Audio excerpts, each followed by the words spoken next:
Hello, welcome back to the Sunday show, the other comic book show. Yeah, whatever name you come up with it this week. Okay. Whatever name you come up for it this. I don't know.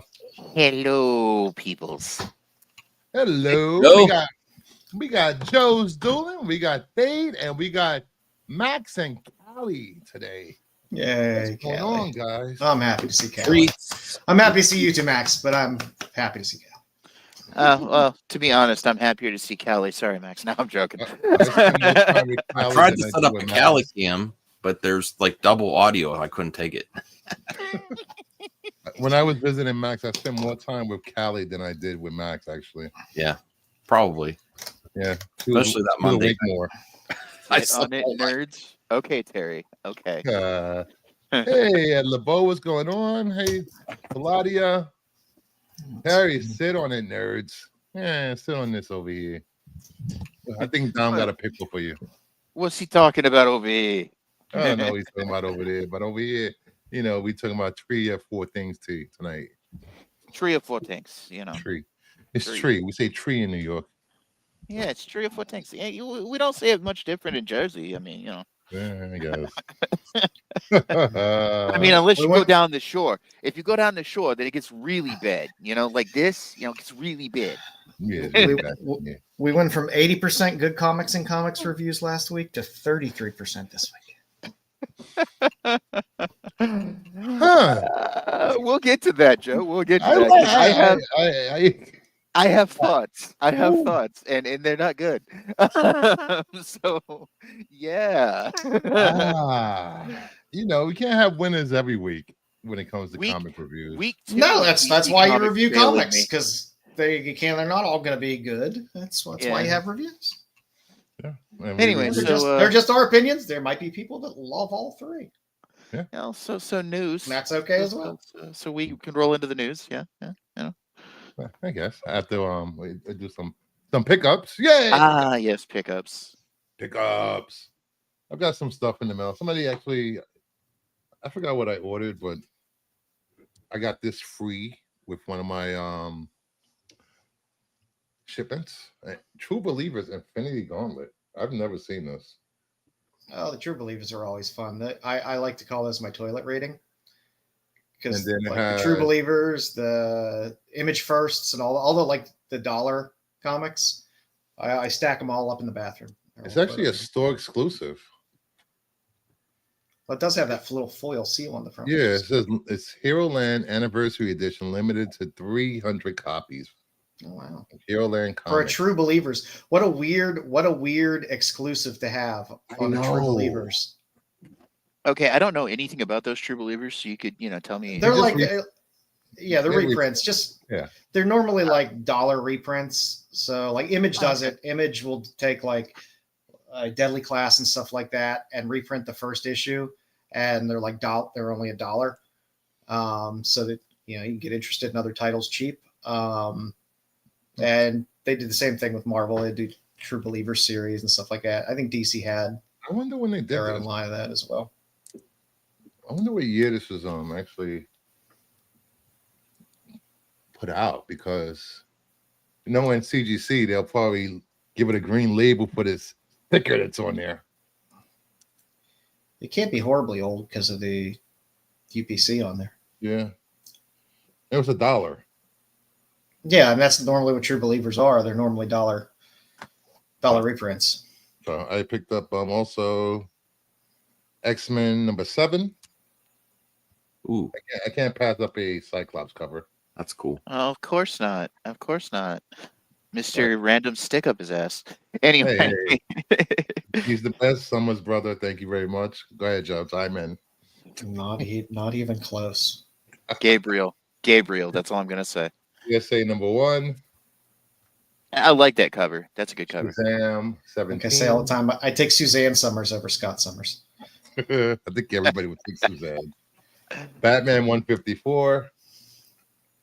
One of the books we're reviewing tonight. Yes, 154. Creature Commandos. Oh, with the Brainiac in the background. I'm a little more disappointed at the fact that the Creature Commando covers they have on the other titles are better than the Creature Commando covers on the main title. Yeah, it's ridiculous. I don't know who was in charge of the art for this, but Green Arrow. Hey, you got the whole family there. Huh? Nice. You got the whole Arrow family there. Yeah. The arrows. I like that. I like when they do that, when they put the whole family on the cover. Yeah, so do I like it with the Batman stuff too, and the Superman. Look, that's the best thing I think out of DC is like the different families. Like you got a shit ton of different Archers, you've got a shit ton of different Supermans, you've got a shit ton of different Batman family people. Flash. Everybody has a family. That's my favorite group. I love the Speed Force group. They're fun. Ultimate's number 6. Is that still worth reading? I think the last one I read was like issue 2 or 3, so I gotta catch up. Ultimate's been absoluted. Absolute. That's what happened when you have top tier writers on books. You get top tier stories so far, but it's only the first issue on all 3 titles, so it still has opportunity to go to the wayside and people forget about it. But until then, Absolute Superman number 1. Yeah, why aren't we reviewing that one this week? Because we reviewed it Friday night on Friday. Damn it! Absolute. Well, I'll let you chime in. Absolute blank. The Crane trade dress. I love those covers for a lot of the Absolute Supermans. Jim Lee. So good. That's my favorite right there. The Crane trade dress is perfect for a signature and remark, right? In the cape. The logo foil. Of course. You and your logo foils. I love my logo foils. Hey, it was a whole set for cheap. All right. Of course you do. Of course you do. Of course the Wes Craig. Is Degrassi putting in a CAPTCHA code? I don't know what he's doing. 3 times 2, 6, 9 times 9YZ times 4A. I have no idea. Jim Lee foil. Shiny. And the 1 in 50 Crane Virgin. I'm telling you, you go to a con where Crane's at and you get a remark on that. A remark with signature, because his signatures are cool as shit anyway, but that with a remark in that cape would be badass. I don't have too much. I did have a Kickstarter come in. It's a interesting concept. Cthulhu of Spider Island. What they do is they take frames from stuff that's out of IP for monsters and movies, and they take it, tweak it with AI and Photoshop, and reassemble it to come up with different stories. Oh, cool. Those are nice covers. I just like pretty girls on covers. Yeah. That's what that is. It's the formula for Johnny Quick. There's the monster. You think there's not a pretty girl on that cover, but there is still. She's just in the corner. Some hues. Some hues. Some hues. Some hues. Good God. And some Darwin Cook. I love that Darwin Cook. Never heard of that. I got. Darwin Cook he was fantastic. He was Rest great. his soul. All right. That's I guess we can start the show. I think we can start the show with the news. I have no pickups. Ooh, really?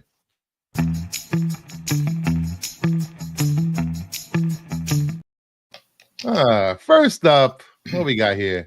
The Penguin ends tonight. No! The finale is the longest episode of the season. Details from series leads into how the Batman 2 begins. Colin Farrell will return in the sequel, allegedly. Of course he's going to return. This is probably his best role ever. You guys looking forward to the season finale tonight? This is his best role. I'm looking forward to watching it. It's not his best role ever. He's been in fantastic things. But I'm excited. I enjoyed the series a lot. It was quality across the board. I enjoyed it. It shows that you can do a good, high quality, non-Batman Gotham story, and it'd be just as interesting as if Batman was there. Right. I think Batman is a special case because 90% of his rogues gallery is interesting. If you do that with other superhero rogue gallery, it might not work. The idea is not transferable. Gotham is an interesting, like you could do like in Marvel, you could do like the street level stuff. You could do Kingpin stuff like that, and you have interesting rogues gallery within kind of like a street level Marvel or stuff like that. But it's very rare that you have a good enough rogues gallery with a character that's built out enough over the years that you can put together a solid series. Yeah, who would have thought that Penguin would have been an interesting character to put in his own show before? I liked Gotham. Yeah, Penguin was great in Gotham. God, he was so good in that show. Oh, in Gotham? Oh yeah, Robin Lord did so good with Penguin. It was like I said, Gotham is interesting. I think they could build this out however they want, and with another Irishman coming in as a villain, rumored. Although I don't know if it's been finalized, but Barry getting the Joker role. No. This is the best. I think James Gunn said that rumor was false. Yeah, we'll see.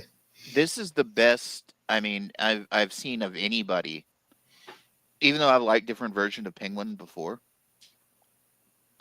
I like this version of Penguin because this was my favorite Penguin from the comics.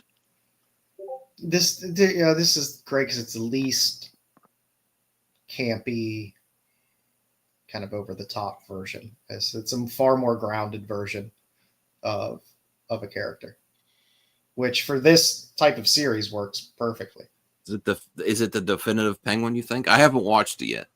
I won't say it's necessarily the definitive Penguin, but it's been a very enjoyable take on the Penguin. What about over Danny DeVito? Danny DeVito was interesting, but I don't think it was. Danny DeVito was like 100% over the top. Yeah. And this is like the 180 degrees the other way in terms of being extremely grounded.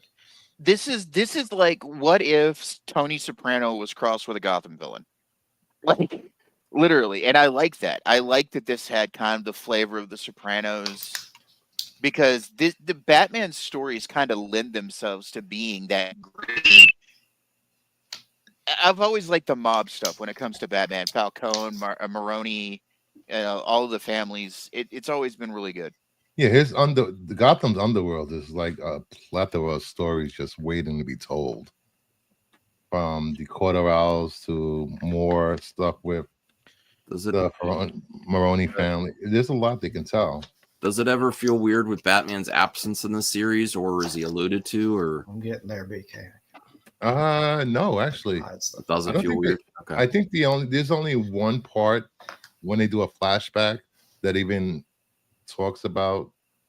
Well, it's a few parts where they actually talks about the events of the Batman, but I have a feeling the Batman will appear tonight in the show, because at the time this was filming in New York, Patterson was in New York. I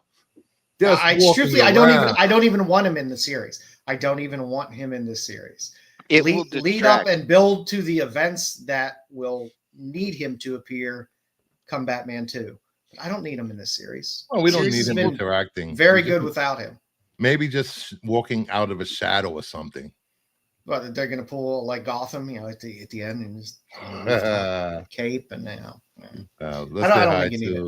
say hi. Lord of BK, Bruce for showing more hack books added to his collection. Thank you very much. My collection is very hacked. We Artrell, dang it, I'm late. What's up, everybody? Hey, Artrell. Terry, honestly, as campy as it was, the Batman show did a lot to expand Bat's rogue gallery. I love the Batman TV show. I love Batman 66. Was great. What did Gunn say exactly in his denial?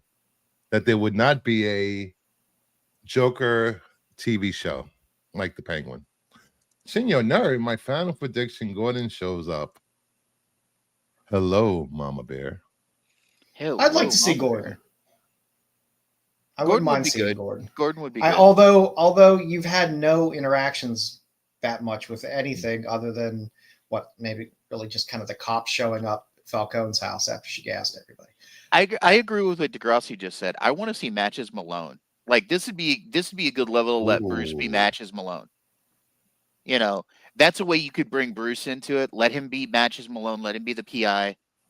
That way you have the presence of Bruce Wayne, but not Batman, who's larger than life. You know what I'm saying? I mean, there hasn't been anything that's happened in this because it's just been mob against mob for the most part. It's all been internal violence. It hasn't been externalized into the city where there's like some major negative effect on Gotham. Yeah. So Batman has no reason to be involved in any of this. No, not at all. Training. He's still learning. Well, but even still, it's like there's nothing that's threatening Gotham right now. This is also Batman year 2. I mean, you got to think of where Bruce was at this point. Like, yeah, Batman's a thing, sure. Eve, Clayface, Carlo. I figured they would use a Carlo. I really, really like Jeffrey Wright as Commissioner Gordon. Gordon. He was a really good Gordon, and there have been some. That's one thing I will say about whether it be Batman movies, Batman TV shows, whoever they pick to play Gordon does really well, no matter who they pick. No, yeah. But I have a soft spot for Jeffrey Wright. I just like him as an actor in general. I thought for a moment we were putting Brucifer in Batman. I will be willing to wear a Batman mask for anyone that asks. Hey, Cal, what's going on? Roses to Mama Bear.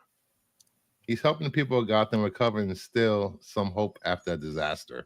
Which again, I could see it just doesn't play into this storyline for this show. But do you think last episode's explosion will cause him to come looking, see what's going on? But that was a big explosion. Yeah, I guess, but I don't know. Leave Batman's acts alone, all right? No one has seen Bruce and Batman in the same place outside of Comic-Con. Next week, Bruce first featuring his Batarang. Whoa. Sorry, that's only fan. Sorry, that's the Battle Wang. The Bat Wang. It's a Battle Wang. We have my roses. Really, Max? You want roses from Cal? Yeah. Where's mine, Cal? And as you can see, we have a special guest with Max. We have Callie. Hey, Callie. 99-cent super chat gives Callie a treat. 99-cent sticker or anything. She really wants one. I didn't. Basquiat. Yes, he was good as Basquiat. Thanks. I guess Max, that's you get better. the Take that, Mama Bear. I can't. I really can't tonight with you guys. All right, moving on from the Penguin, probably the best show this year, until something else comes out. What else comes out this year on streaming? Silo. Silo comes out in a few weeks or more. Let's see. Skeleton Crew comes out in a couple weeks. Agatha was really good. I actually finished that finally. I'm still waiting to get through it. Dude, Star Trek Lower Decks has been really good. They just had a really funny Klingon episode. And I'm gonna miss that show when it's gone. Oh, I'm salivating over this Godzilla 54 4K. Wait, is it out? Did it release? Yeah, it'd be fun to see how that looks cleaned up. That'd be interesting. So hit that like button, subscribe if you haven't subscribed. And if you're not a subscriber of Max's channel, please head over to, what is your channel? Movie Madness Entertainment. Yeah, I put the link in the chat. Oh, wow. That's nice. Thank you. We support other content creators here. So, Cal. Once I appreciate it.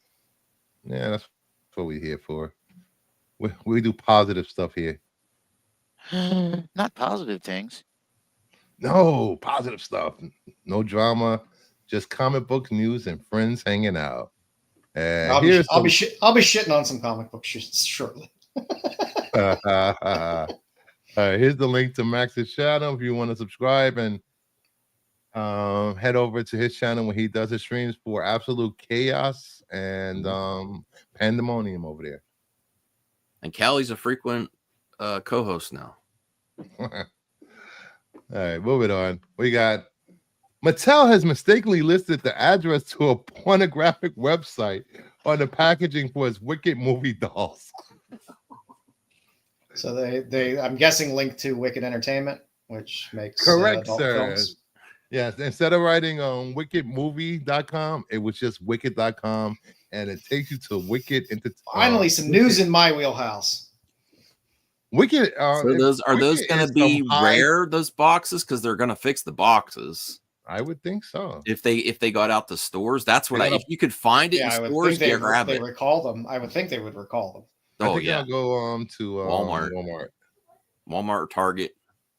So in case you some of you people aren't familiar with Wicked Entertainment, Wicked movies. What's that? They are high quality adult entertainment. Am I correct? It's an old label in the industry. Wicked hasn't been running. Oh, I think about Wicked Angel. Oh, Joe knows the new stuff. What's the new stuff then, Joe? I'll keep that to Joe. It's mostly amateur stuff. There's no really big companies that puts it out. The age of social media, I don't think there's anything left. I thought that was the last one. There's still plenty that are still putting it out. I don't want to know about Senior Nerds memories, please. Oh God, no. The news is wicked, am I right, boy? Jeez. All you have to do is look at the AVN award winners from last year and you'll see. Okay. They have award shows. I forgot about that. Yes, they do. Plus, they have a con every year. They have an adult con over here near Dulles Airport at the convention center every year, and all I could think of is, God, that has to be gross. Okay, Senior Nerd, there's way too many.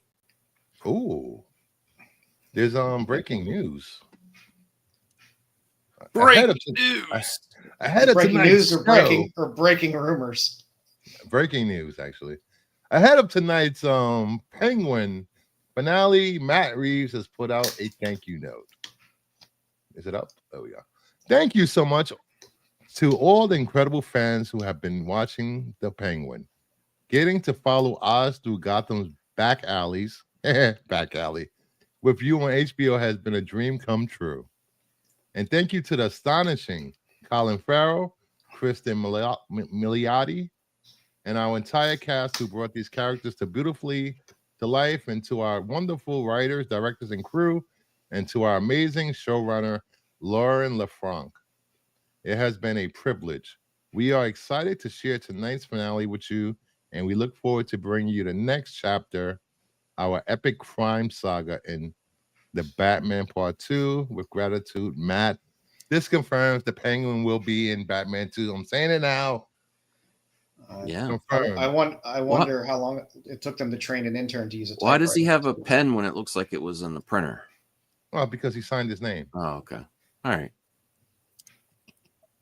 I was trying to criticize. Confirmed. Conspiracy theories already running it being deliberate move by the Hollywood lead to what? What are you talking about? What? Oh, the dolls. Oh. No, that would be a weird conspiracy theory because you wouldn't. That's not the site you'd be pointing people to for that. Yeah. OnlyFans really hurting all the typo. Company. Oh my God, Belladonna used to be my girl. What the hell are you guys talking about? Oh, these are names of actresses. Savannah. Oh. All the 90s. Yeah, that's one thing. It used to be amazing. Where did this conversation go? We've wandered. It's actually on topic, Thade. It's on topic. It's in my wheelhouse. We're good. We've wandered into porn. And look, I'm not. Look, I'm not upset about porn. I like porn, but we've wandered into talking about porn when we're a comic book show. What the hell?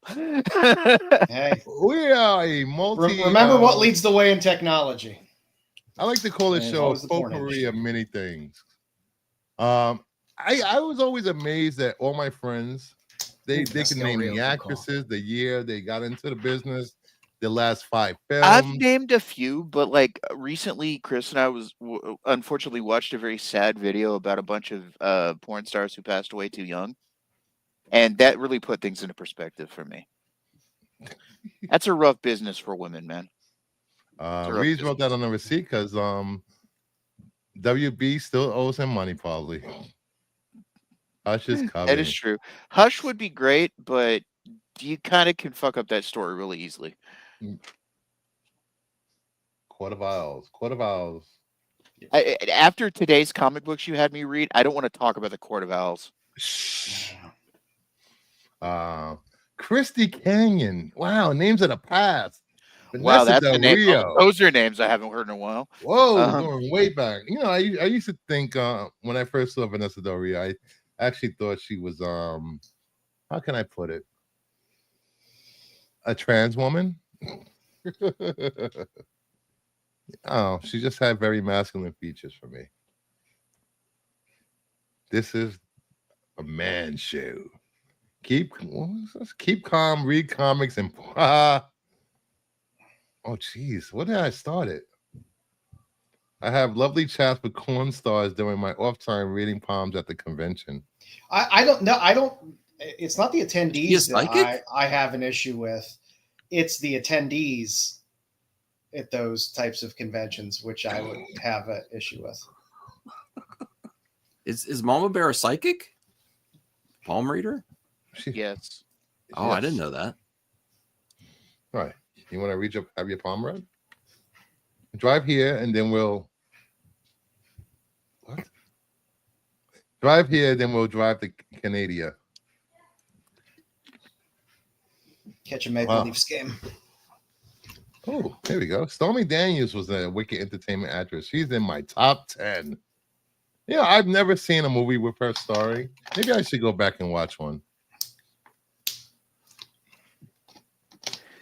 Bruce, my.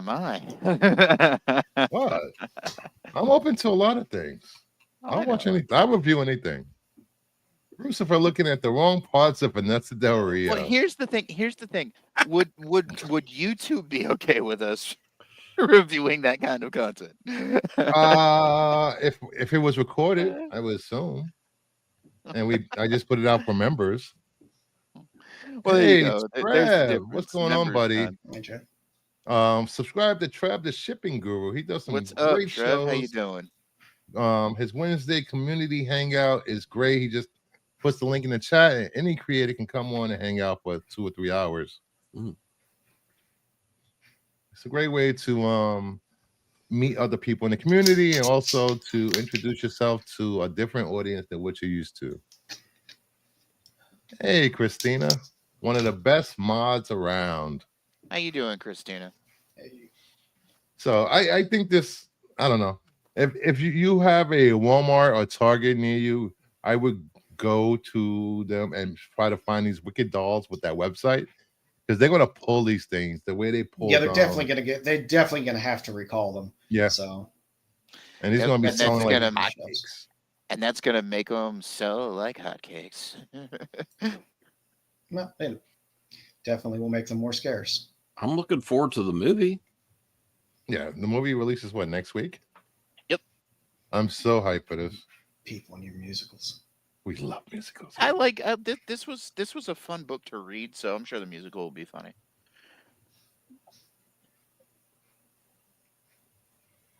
What? Over 3 decades at the old Chicago Con, Wizard World, when you came up the Hyatt Regency Skyway to the convention center, you basically entered the con through a giant multi-booth corn vendor. Jeez. Nice. I don't need this in my life. You do need this. You need this. You need this. I don't need that. I'm fine. Other people are happy about it. That's great. It's just ain't for me, and that's fine. Yeah. We have 22 people watching live. Thank you, everyone, for hanging out. Please like the video. We continue to do this every Sunday. And it makes me happy when my friends in the chat show up. So, next up, Sebastian Stan wants to make 2 prequel projects for the MCU. I thought when the movie or when the news story starts with actor wants to, it should not be a news story. The first Avenger prequel that explores Bucky Barnes' friendship with Steve Rogers. Oh, that sounds absolutely boring as shit. Very boring because they didn't have any powers. I like that idea. That would. I the would Winter watch Soldier prequel that shows the Winter Soldier training Black Widow. Man. What? There was already a Black Widow movie. Why would we want to see her getting trained again? Wait, did he train her? Did I miss that? No, she got trained by some she got trained. She's but a not trained by, Black Widow. Yeah, she's trained in the Black Widow program. Yeah, but why would you want to get to see another training movie with Black Widow prequel? He was part of the Red Room project. Isn't he getting enough money from Thunderbolts and other crap that he'll be in? I mean, to be fair, I would like to see this. I would watch it, but it's not necessarily based on where they could go. I'd prefer them do something new. That's what I'm saying. Like, if it was out and it existed, I would definitely watch it. But I would prefer him just be in other things. Yeah, I agree with BK. Just make a Winter Soldier movie. That would be interesting. Yeah, Winter Soldier is one of my more favorite characters in the MCU. I actually love Winter Soldier in the comics. It's too bad he has been mishandled in the comic books for years, unfortunately. Such a good character, and they waste him. Just waste him. We can have an ongoing Winter Soldier comic book instead we get Venomverse, Death of the Venomverse, Return of the Venomverse, Venom War. I'm sick of Venom, and I'm not afraid to say it. I'm not a symbiote fan, so that stuff doesn't do it for me. But it does sound like there's a fan base for it. It sells. Yeah. It sounds like the first Cap movie. It does. Winter Soldier without Widow would be cool. Yeah, just give you. I mean, there's plenty of backstory for Winter Soldier. We may not like the symbiotes so much, but every other fanboy does for some reason. I was interested in them for like 20 minutes in the 90s.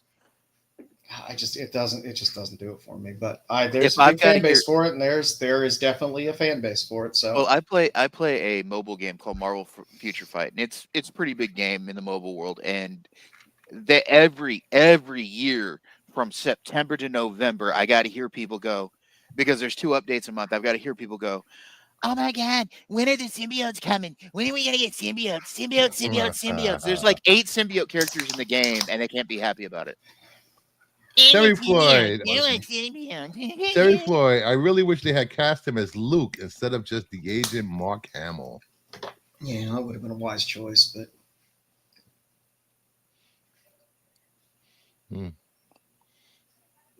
Bucky going to be good in Thunderbolts? I'm excited about the Thunderbolts. Out of all the trailers I've seen, the Thunderbolts excites me because it looks like just, hey, I could watch this and just enjoy a fun kind of movie. I don't have to take it seriously. Not that you should take any Marvel movie seriously to begin with, but it just looks like a good, fun little movie. Blue Jays. Bruce sounds like DL. What? I don't know what you're talking about. I thought I had a DL sign. I don't know where it's at. DL has no heart. Everyone loves Venom, not so necessarily the symbiotes. Winter Soldier's dope sounds boring, yes. What? DL sounds like a free team from Nickelodeon. Well, with a lot of people that do YouTube, you can definitely see the era they were raised in. Oh, yeah. Oh, jeez. Cartman's always been here, okay? Future Fight is awesome. Thunderbolts looks cool. I don't know what I'm talking about half the time.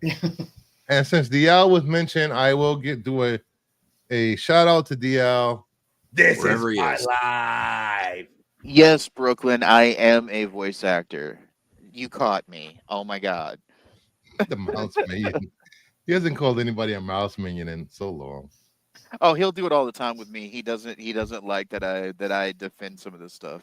It's not that I'm defending it. It's just that I don't care enough to hate it. I mean, let's be honest here. I just don't, What don't else care do enough we to have hate on it. the list? We have the 12-episode long Andor season 2 will take place over the course of 4 years. After every 3 episodes, a year passes in Cassian's life.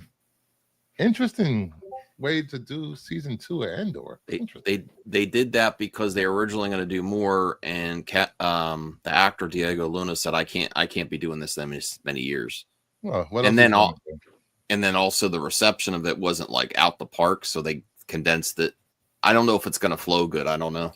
I mean, the reception of it, I think, was pretty good. I mean, people. Yeah. Well, critically, it was well received, but yeah, view wise, it probably wasn't where they. Because everything has to have space wizards and light swords and incest and. Hey, I like my. I still think Andor was one of the best. They didn't know it was incest. Andor was still one of the best Star Wars projects that they put out. Yeah. I was not able to get in the first season of Andor. Hopefully the second season will get me there. Which is funny because I loved Rogue One. I don't know. It's Andor proves that you can have, in spite of George Lucas's writing, you can have good writing in Star Wars. Ouch, Bruce. Ouch. What? Like those first 6 movies had good writing. Stop. Okay, look, I love the prequel movies. I will always defend the prequel movies. All right, first 7.5. All right. But Star Wars is Star Wars, man. Come on. Man, I mean, it has to be something, otherwise it wouldn't be so popular as it is. You can't. I don't know. Star Wars has always gotten a pass for writing and acting. Oh no, I've not. It doesn't bother me. I don't want to see a movie about a guy who wants to bang his sister.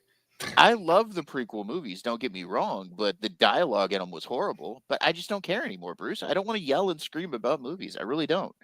Like, either enjoy it or don't. Move around, whatever, man. Like, you're prejudiced. And you're full of revisionist history, Bruce. Don't even deny it. Yeah, because my views on things evolve, like you should when you find something that can change your mind about something. I evolve my opinion on things. Like I have a newfound respect for what's her name, Zendaya. Her acting is amazing. I used to make fun of her. I was like, oh, she's not that, but she's really good. Really good. I can't say that I do, but that's to each their own. This is the space we're in. We're supposed to take a unbiased approach to everything and give it our honest opinions. And sometimes that opinion changes. Sometimes, we could be wrong. I could be wrong once in a while. Max is wrong all the time. He takes L's all the time. Max L back. But L in the chat. Only with box office. Box office has surprised me consistently. Good and bad. But I will say Andor was one of the few projects that I actually wanted to watch it every week to see what happened. It was a well put together, well produced, well written series. The story itself might have been a bit boring for some Star Wars fans who want more Space Wizard stuff, but you can't deny the fact that it was a well crafted, well put together piece of Star Wars. I'll give you that. Yeah. I didn't have much to be upset about with it. I just, not that I'm really upset with that many, things that I view anyway, but I don't, it wasn't as entertaining to me as other things Star Wars would be. How about that? That's fair. Yeah, like I said, everyone has a different kind of Star Wars itch that needs scratched with a Star Wars project. And every project isn't going to scratch that itch. No, and it shouldn't. It doesn't have to. That's the thing. Oh, you are so right, Terry Floyd. She is great in Carnival Row. If you haven't seen Carnival Row on Prime, you're missing out. That is one of Oh, with those eyebrows, I can only guess what's down below. One of those good. That is not a show I'm familiar with. What is that about? It's about a continent where refugees are fairies and half beasts, and it's like you're playing a RPG or something. But they don't have rights. All the fairy women end up in brothels.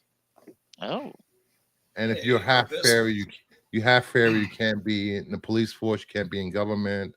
There's certain levels of jobs you can have. And it's really good. There's a revolution, there's a war, it's great. It's called Carnival Row. Yeah. Mm-hmm. And I'm gonna go put that on my list. There is fairy sex in this. Fairy sex. Very niche. Very niche. Okay. I'm interested. You've got my attention. It's a very niche kink. Yes, it's a great show. Carnival Row. It has Orlando Bloom as a star. Interesting. Very good. Interesting. Finally, in the news, for all you physical media people and lovers of symbiotes, the Venom 4K 3-movie collection with figure has been revealed and is currently up for pre-order on Amazon. For a low price of $80, you can have everything in the box. I could care less about Venom, but I will stress, stick with physical media. Don't let physical media down. Yes, because things you love, not necessarily this kind of stuff, but things you love could change over time or disappear over time from streaming and things like that. And if you like it a lot and it's something, buy it on physical media. Yeah. As everybody well know, there was a lot of streaming services has updated their terms of service for you users that they do not own anything that's streaming or physical that they buy. I mean, digitally that they buy. Am I correct, Max, with that? Yes. You're the physical media guy. You're supposed to expand on this. What are you doing? I'm happy that all these options exist. It's great. I just need more VHS.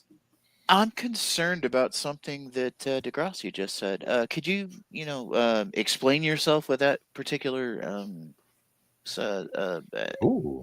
that particular thing? Whatever do you mean, Degrassi? This is par for the course that fans of Star Wars canon outside of movies and television are going to be sad and angry very soon. Ooh, what else can they do? Discontinue Legends again?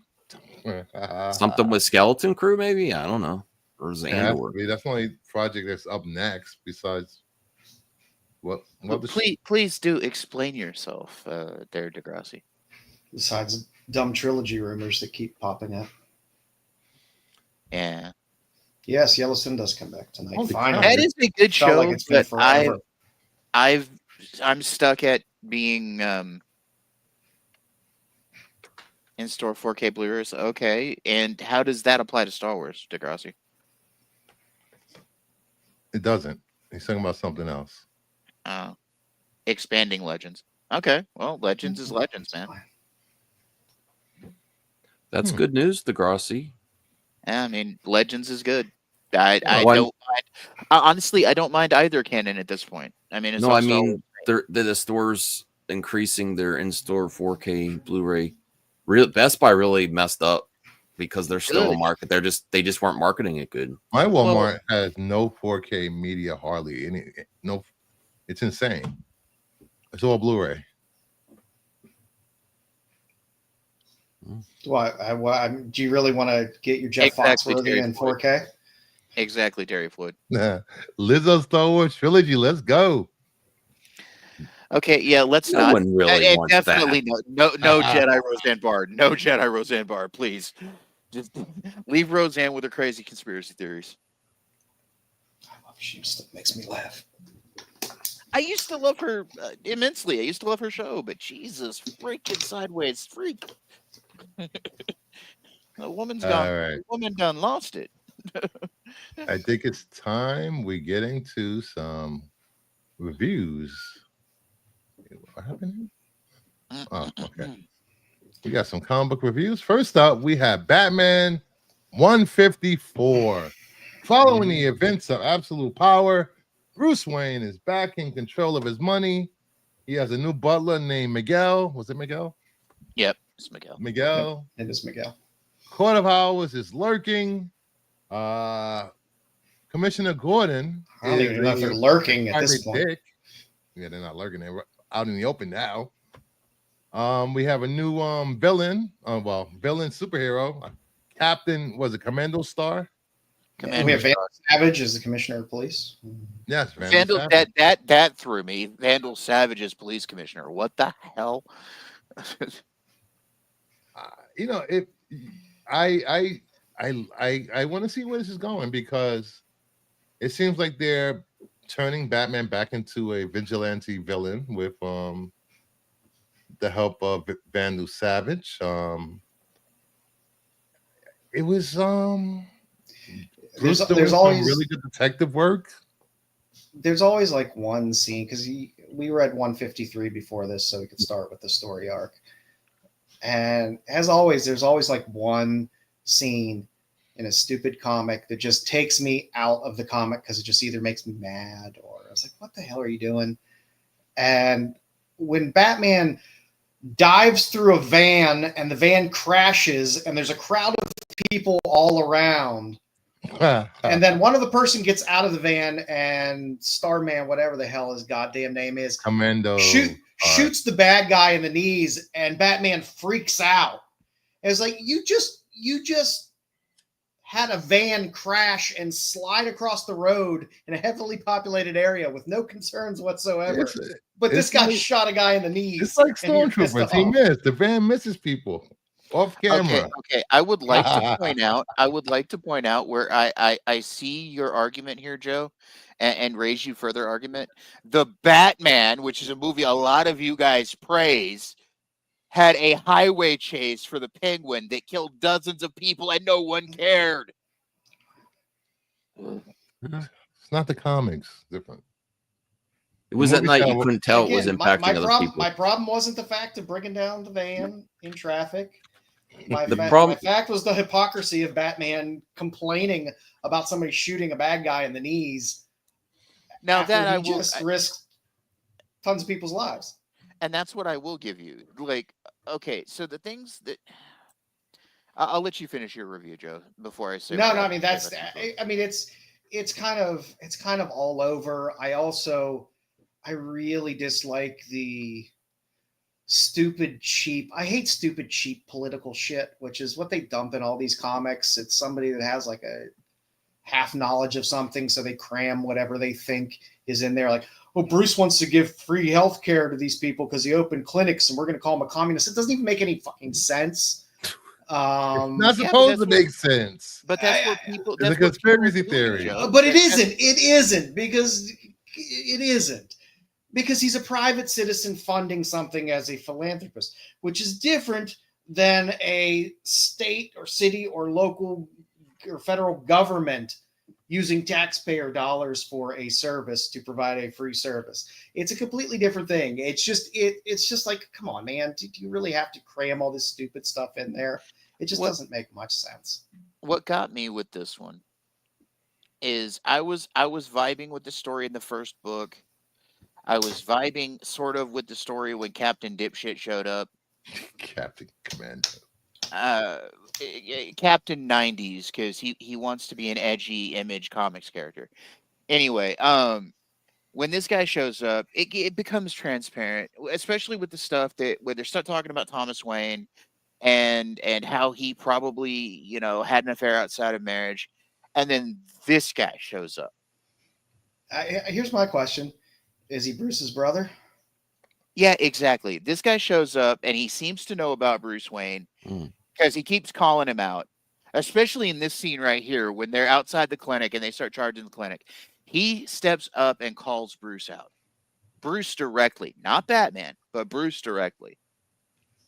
And you know, and now and then the final thing that took me out of this story, you get all the political shit, but you know, I hear people say that shit all the time. Oh, it's socialist, it's communism to give people help, blah blah blah blah blah blah blah blah, yaggity spaggity. Okay, I hear this shit all the time, but they come to the end of this second book, and Batman's doing the good investigating stuff that I love, and fucking Gordon, what the hell, man? I was like, yeah, Gordon, get yours. I'm so tired of this trope. Let's turn a good guy into a bad guy. Commissioner Gordon has his problems, but his problems stem from being a regular fucking guy that's trying to do the best he can. And now you're going to pervert Gordon as a character. I'm sorry. I was vibing with this story until then. I'll probably finish it. But Gordon has become the Wally West of the Batman world, where DC just decides, hey, let's shit on a character. Let's make it Jim Gordon. And I hate that they did it to Wally West. It blew my mind. See, this is my problem with Marvel, and I was talking to somebody about this earlier. What the hell, man, with DC? Like, the mainline DC shit disappoints the fuck out of me. The Elseworld stuff is great, but the mainline DC stuff, that you'll have me for an issue or two, and then you spin off and do some stupid shit like this. They did it in Batgirl to Jim too. I love this story. I thought it gave Gordon a different avenue to go down as a character. We don't know if he really shot the guy yet, because if you look when Bruce was doing the autopsy and he explained it, he said this was the work of a professional, like someone from the Court of Owls. I don't think that Alfred is working for the Court of Owls. I mean, not Alfred. Gordon is working for the Court of Owls. So I don't know. I don't know if he was the murderer of the mayor or not. And now I do like the angle that they're working with Nigma, though, because he's always been kind of a questionable guy. I never buy the supervillain is let loose because of he was abused. Come on, man. I got shot by the sheriff. Yeah, but this shit keeps going back to the fact of why logically Batman would have killed the Joker by now. Every time he takes him to Gotham, the man gets out. And if you think about it logically, it's a comic. It's not supposed to be logic.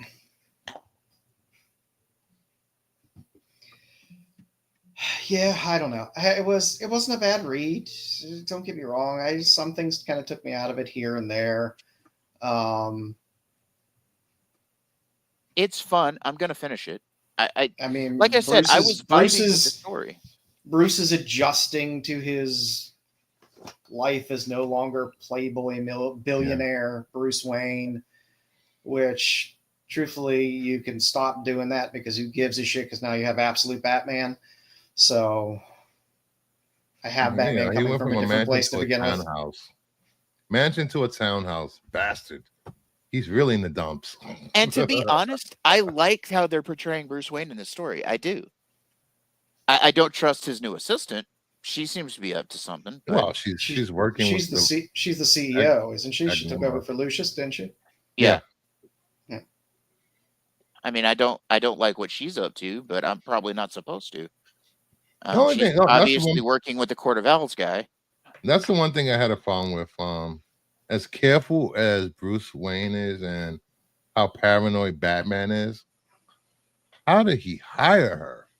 Yeah, the world's best detective. Yes, that seems a little. I mean, if they're going the route of let's strip Bruce Wayne down to having nobody, Jim Gordon possibly killed somebody and is losing his goddamn mind. His CEO has turned her back on him. He got, if you want to go down that route, that's fine. Where he just becomes 100% completely alienated, and has to build back from that. That's fine if that's the route they're going to take. I mean, I could work with that. And like I said, the whole story didn't take me out, Bruce. I'm going to finish it. It's just I had issues with a lot of it. And it's all right that we all have varying opinions on this book. That's what comic books are made to do. Inspire thought, criticism, and praise. I will say this. It reminded me of some of the good stories in the 90s in my opinion, of Batman. I like that much. Zdarsky's a good writer. I expect him to follow through and have a decent story arc with this because he is a good writer. So I have faith that it'll go somewhere. That's all I want with these story arcs. I just want it to go somewhere. And I will say the art by Carmine Giamonico is amazing. It's really good great. Art. The art is up tier in this book. It's decent. This book is gorgeous. Yep. I like literally gorgeous. I love this art. But then, I mean, again, it should be. This is one of your premier books. Yep. Yeah, it's a flagship book. It should be gorgeous. All right, and I think this was the best of the three, maybe. No, moving on. I loved my praise goes to Something Is Killing the Children. I enjoyed that more than anything else. We have Kahori #1, the Reshaper of Worlds. She made her appearance in season 2 of What If, and they decided to bring her to the Marvel comic universe. Okay, I don't want to be. I hate to use the word Mary Sue. What? Oh, jeez, Joe. I don't want to be mean, but I will speak my mind on this. You too, Thade? This book could have been so much more, considering how interesting the character was in What If. And I know some of you don't like What If, but it's a good character. It's a good character, and it's a good concept. But it was like, hey, let's have her pop in here and lecture somebody here. Let's have her pop over here and lecture somebody here. Let's have her exactly. And that's where my problem lies. Let's pop her in and lecture here. Let's pop her in and lecture there. Let's make her special skills are lecturing people. No, that's what it felt like. I mean, and then it's like if you have this is her first comic appearance. If you have no real concept, and I read all the intro that they gave, all 3 or 4 pages about about the formation of the character and dealing with the Mohawk tribes and all this and that and everything. I have a goddamn degree in anthropology. I'm not a fucking idiot. That didn't translate into this story in any way, shape, or form that felt relevant. Well, hopefully they do something more with this character. She does have potential, maybe with a better writer attached to the project and a better art. I didn't like the art at all. Like I said, I found it interesting that a character from 500 years ago, one of the first comments she makes is about cardboard characters. I was like, well, how do you fucking know about cardboard? How do you? Well, I mean, her power is to go between worlds, so maybe she's traveled around a bit, but they don't make it very clear. Yeah, it's not. I like the idea of the character. Her power set is very interesting. I think they could do really cool things with the character. They didn't execute that in this book. And I hate to say it, guys, but this art, whoever this artist is, this art reminds me of, and I'm going to sound mean when I say this, this art reminds me of something that a friend of mine did the art for my independent comic when I was a teenager. Okay. Looks like there was multiple artists in this book. Okay. Well, that's the problem. Their style sucks. When lumped together, their style sucks. It's like, really, you're gonna lecture the Moon Knights?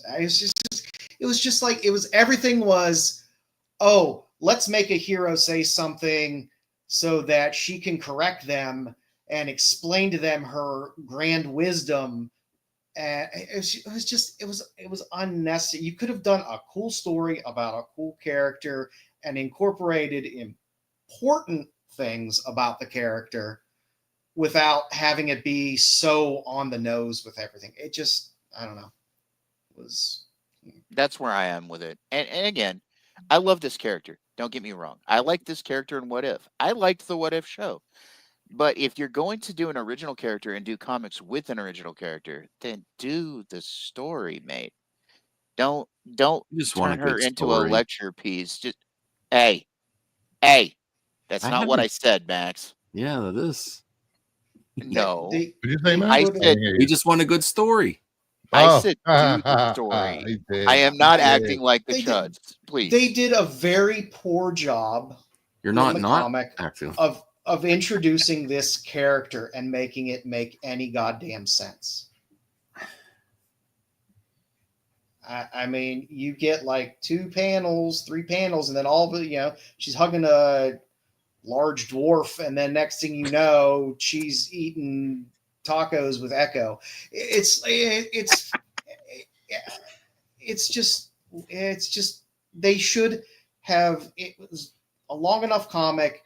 They could have spent a handful of more panels giving us more intro to her motivations, who she is, as something. But they just kind of just threw her into an adventure. And I didn't see the What If. Did they do an origin on her in What If? In the What If season 2, they did an origin on her. It was a great story. I loved the story. See, I just don't like bring that into the comics. You need to bring some of that into the comic. I don't need a full origin story, but I need something as an first appearance in a comic to give me something about this character. It's not everybody's has seen What If or even gives 2 shits about What If. I'll go back and watch it now because I want to see how they portrayed this character in it, because I think it's a character that could have legs, has an interesting power set, could be a cool character. I think they just kind of shit the bed on this. Yeah. All right. And the last book we reviewed was Something is Killing the Children, issue 0. I was happy with this. I like this. But I like Tinian's writing. It's a slow, steady story, and it's very straightforward.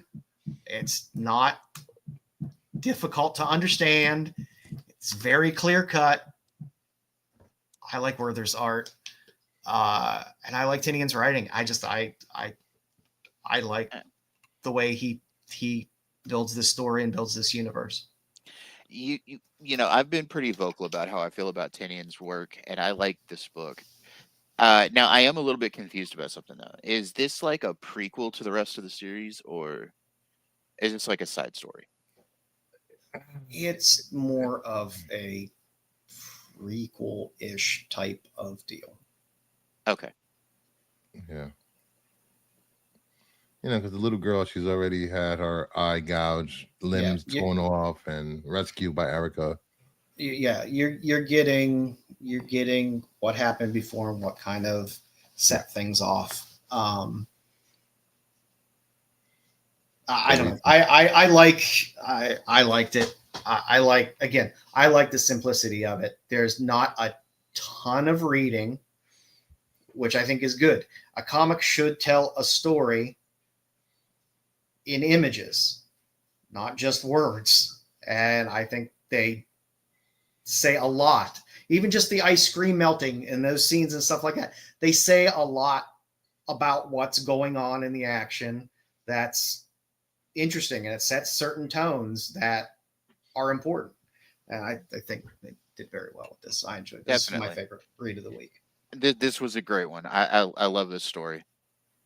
Yeah, it was okay for me. I didn't like it, hate it. I didn't love it, but it was okay. I like simple stories too, though. I like a nice, simple story that you can read through and builds a little bit. And it makes sense, and I will say this, that if you haven't read any of the issues of Something's Killing the Children, you will be confused. Yes. I agree. I agree with that. But we've gotten to what 30-ish issues of Something is Killing the Children. We have House of Slaughter. The series has been out long enough, and the spin-offs have been out long enough at this point that this is something that is more for fans of the series and the universe. If you to go back and start from the beginning, it's going to be hard for new people to get into the series. Unless they do an animated show or a TV series. The good thing is you can get them in trades now. At least that first major story arc through the first 15 or so issues, Yeah. You can get those. You can get those in trades, which are pretty cheap. And it's a good fun story. I don't know. I like it. It's all right. And I like indies more than mainstream Marvel. Same here. Shit anyway, I'm actually getting a lot like you, Joe, when it comes to reading this shit. I have started reading the books you gave me to read. Holy crap, I've missed a lot.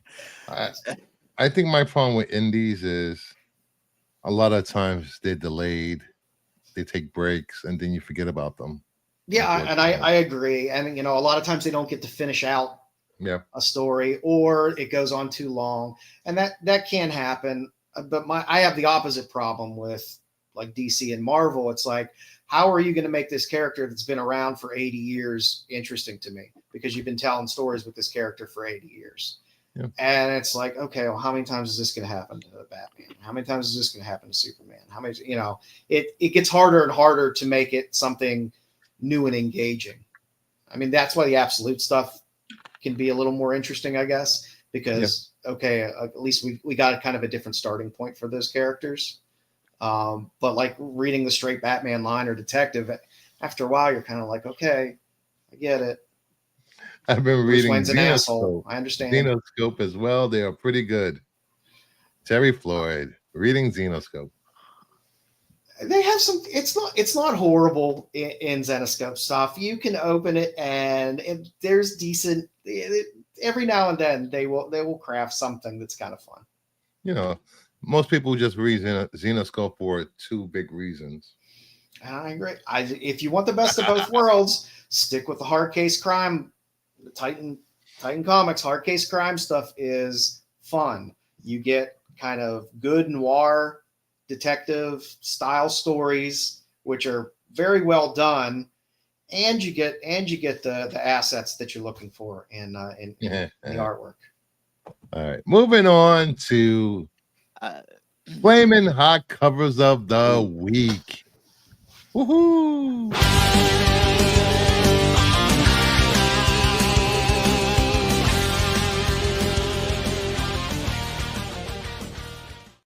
I want to thank my production assistant for that new intro for Flaming Hot Covers of the Week. You're welcome. You could barely turn on a light bulb. That's true. You couldn't track a camera earlier, Max. So I don't want to hear I it. still can't track it. I downloaded stuff. I still don't get it. There's nothing wrong with Lady Death, Terry. Just like there's nothing wrong with Vampirella and Red Sonja. No, nothing wrong. You get good storylines in there every now and then that are fun. Yeah, lots of things in there. All right, let's take a look at the top 10 covers for New Comic Book Day through my eyes and my eyes only. At number 10,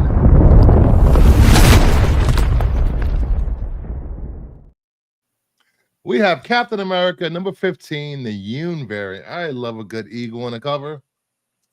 The eagle looks far better than Cap does there. Yeah, he does. I like the eagle. That's the only reason this cover is on here. It is a good eagle.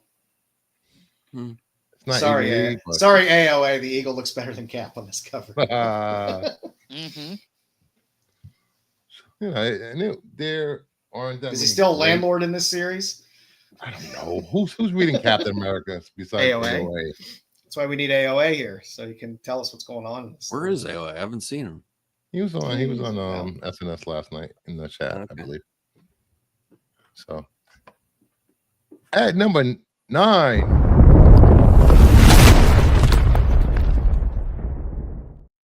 we have Uncanny X-Men number 5, the 1 in 25 Putri Incentive. Rogue never looks so scared. I like this one.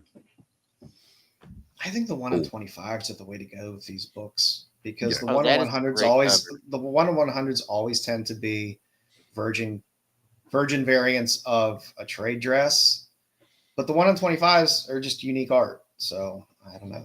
For me, that's the best bang for the buck. Yeah, I like this whole zombie graveyard. I love graveyard and zombies, and that terrified look in her eyes is great. Yeah, it's a good cover.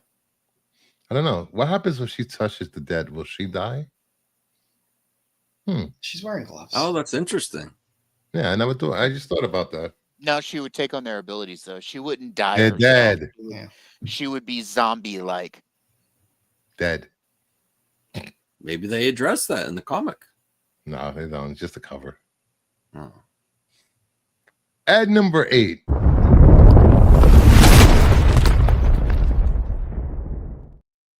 Black Lightning is back in issue number 1. Sanford Green, baby. Green variant. This is a great cover.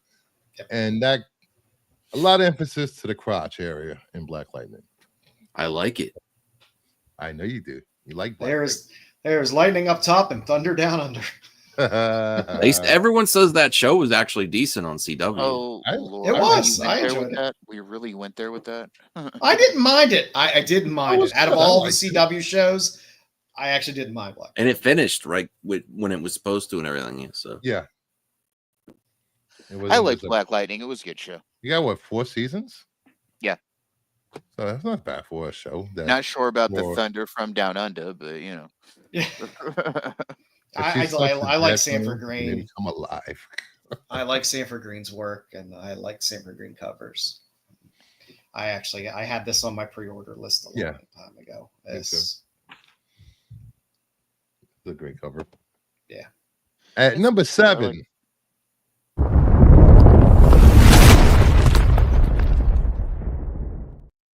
For all you Transformers fans, we got Transformers 14, the 1 in 50 Chew Incentive. I love this cover. This is a really good Transformers cover. Trapper Keeper background. Cool. Jazz RC and Optimus. Mm-hmm. I do love a good RC cover. Yeah. No surprise. Even Lady Robots, Joe? Even Lady Robots. Even Lady Robots. I'm equal opportunity, baby. Yeah. It's a good cover. And number 6.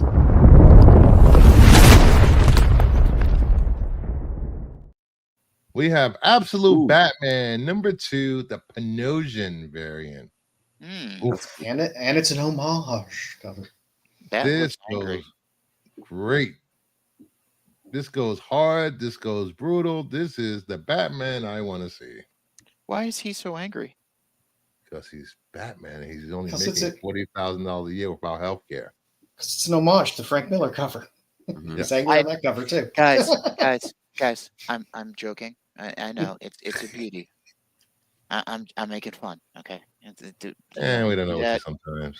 We do that, you know. Nerds make fun, you know. Yeah, truthfully, Absolute Batman is the one title that I'm least interested in out of the Absolute line so far. I think Wonder Woman is my favorite so far. Superman has me interested. That's where we differ. I loved Superman. Superman was great. Batman's good still, in my opinion, but you know, I'm not saying it's bad. I'm just saying out of the 3 right now, Wonder Woman has the highest spot for me, and then kind of Superman. We'll see what they do with Flash. That'll be kind of interesting. Is Absolute Flash coming? Yeah, written by Jeff Lemire. When? Because I do like Lemire. I think the next rollout of the next titles are next year sometime. Oh, damn it! True, it is no Power Girl, no boob window. No. You know, people don't want to. I guess they don't want to oversaturate it like they did with New 52. So yeah, I get it. So soon. I like what they're doing. Don't marvel it up. Be like, hey, we're launching this new thing. Here's 70 titles. I just want the Flash. And possibly Arrow stuff. That would be nice. I think they'll get there. But I mean, at least doing it this way, they can see how it hits, see if they can continually get traction with it, and then decide how they're going to roll out the other ones versus rolling it all out at once, it being an oversaturation, people lose interest, and then, because there was so much hype going into the Ultimate Universe and with Spider-Man, X-Men, and Black Panther, and after like the 3rd or 4th issue, people lost interest in Spider-Man. I don't know why. I didn't even remember there was an Ultimate Black Panther. Yeah. At this point, I completely forgot about that title. The main Ultimate line, truthfully forget about as well. I don't know. It doesn't. And now we're getting an Ultimate Wolverine coming, which, of course, yeah, they're gonna milk Wolverine for all they can. If Ultimate X-Men is pretty much 14-year-old girls in Japan, how does Wolverine fit into X-Men? I want to know. I was not in. Look, Peach Momoko is hit or miss for me anyway. So I don't know. They made a huge mistake with that choice, letting her write the People story. love their May Storm. I guess too. I don't know. The Ultimate Universe from Marvel didn't interest me at all. The Absolute Universe from DC interested me. I was like, okay, I'm getting heroes that I've had for a long time, have really different origins. I don't know. I won't bet. I don't know. Marvel just frequently lets me down though. So. Ultimate Wolverine will be connected to the maker. Interesting. Yeah, I don't even know at this point if we know it's Logan or not. Yeah, that's true. They could be doing that too. Yeah. And we're getting into the bottom 5 of the list. At number 5,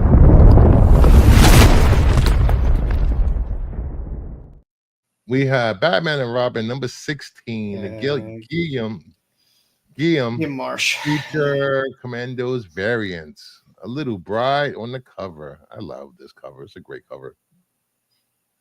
I like I said, the Creature Commando variant covers on the other titles are 150 times better than the covers they're putting on the Creature Commandos title for some reason, which I don't understand. Yeah, Frizen hit a few out of the park this year too. So did Lotec. Definitely. I was looking at FOC and the Frizen Ivy covers are starting just to feel like she's just switching Ivy from one side of the book to the other with flowers all around. Outside of DC, as like some of the Frizen's Vampirella stuff has been really, really nice. The Berserker cover was really, really nice. The Zatanna cover was nice. But yeah, I mean, the Ivy stuff, or like she would do with the Harley, it felt kind of derivative after a while, but she's hit it on a handful of other ones pretty hard. But Penosian hands down to me is like he took the crown this year. Penosian's been definitely just banger cover after banger cover. I like Bermejo as well. The Bermejo had a really nice Zorro cover, which I liked. That Zorro, the Sean Gordon Murphy Zorro series was a lot of fun. I really loved that. I highly recommend it. And he had a couple nice covers on that as well. What did you say, Max? I like this one. It's cool. I'm really looking forward to Creatures Commandos. So anything with I know it's just the variant, but yes, cool. It's nice to see the bride. You don't get to see the bride that much, so it's nice. It comes out in December, I believe. Is it December? The Creature Commandos comes out. Yeah, sounds about right. Yeah. All right. At number 4.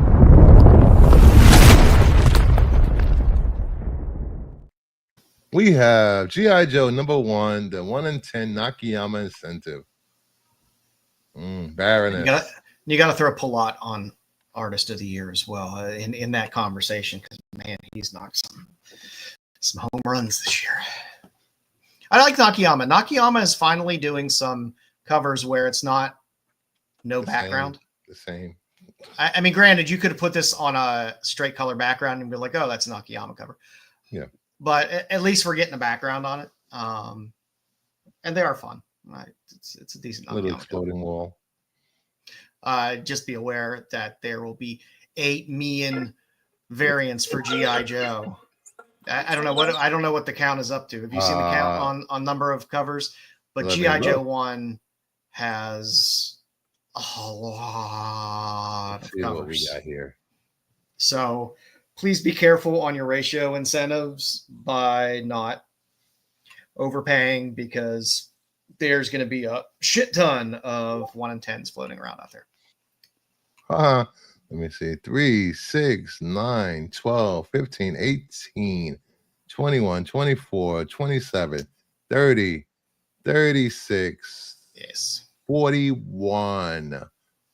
47 covers coming out next week for G.I. Joe. Yeah, it's a lot. So there's not going to be a shortage of these books later around. No, it's a lot. And granted, there's some great covers in there, which is tough. As somebody who loves G.I. Joe, there's a ton of great covers. There's great Frizen in there. There's a lot of really, really good covers from a lot of really good artists. Mm-hmm. Just hold your wallet close. Pulot's Gun Honey, and he's doing Combustion Heatseeker as well cover. And I don't even see all the ash cans that got released during New York City Comic Con not on this list. Exclusive. Yeah, there's like I said, there's a lot of covers, and I will say this is my favorite though, the Dan Panosian. Yeah, the Panosian. Like I said, I like that. There are great covers. Let me see if I can. In this, there's a lot of books that I want. There's Micah. There's Frizen that's great. Zerdy. There's Zerdy. Javon Jordan.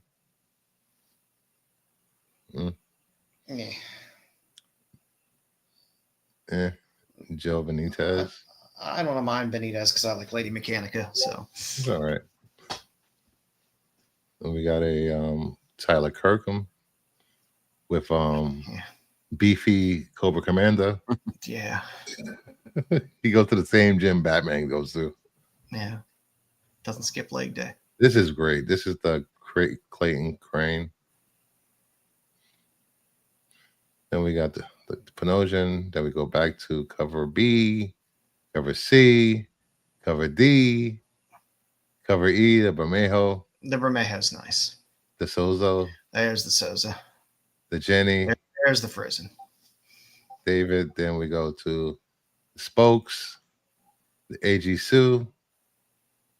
That's all right. Doesn't want to hiss. Who doesn't want to hiss? And then John Boy Myers. Ooh, I like this. And John Boy Myers doesn't crank out too many covers, so John Boy Myers fans will be happy with that. That's absolutely ridiculous to have that many covers. It is. It is, but people will buy them up. But like I just said, I would be concerned if ratios are going for high amounts of money, because again, with that many stores are going to be flush with these books, and with the number of exclusives and stuff like that, those stores are definitely going to be flushed, especially the lower ratio incentives. That there's going to be a lot out there. So, yeah. So, if you're interested in a ratio cover, wait a few weeks, or, they might go up cheap. A lot of these stores that have exclusives, they will throw up the ratios or under ratio because they have so many. So especially a few weeks after or a couple months after, where they just want to clear out that stuff. Get some deals. Yep. So at number number 3. To balance my table, Terry. At number 3.